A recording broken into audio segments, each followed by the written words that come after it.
Madam madam madam madam madam কিছু সাহায্য করবেন? কি হয়েছে? তোমাকে দেখে তো সব ঠিকই তো মনে হচ্ছে, তো তুমি সাহায্য চাইছো কেন? আসলে ম্যাডাম অনেকদিন ধরে কিছু খাইনি, পেট একদম চো চো করছে। আমার পরিবারও অনেকদিন কিচ্ছু খায়নি। আসলে চাকরিটা চলে গেছে তো এখন, আর রাজ্যের যে অবস্থা চাকরি আর পাচ্ছিও না, তাই এরকম সবার কাছে এরকম সাহায্য চাইছি। এখন তো আমি কিছু করতে পারবো না। আচ্ছা দাঁড়াও, এইটা নাও, এইটা তোমার 1 মাস হয়েছে।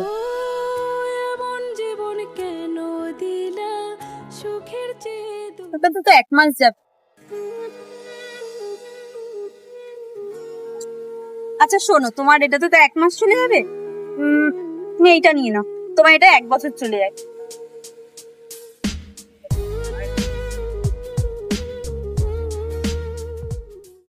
ওরে সালা,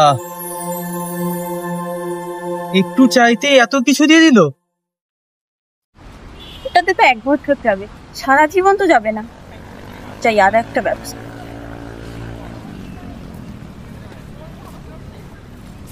আচ্ছা দাদা, আমার একটা হেল্প করবেন? বলুন।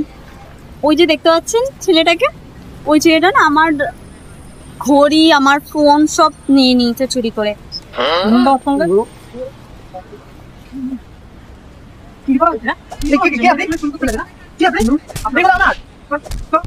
ও ম্যাডাম, ও ম্যাডাম, ওইগুলো তো আপনি আমাকে দিলেন, বলুন না। যাক, এবার উনি অনেক বছর জেলে গিয়ে খেতে পারবেন।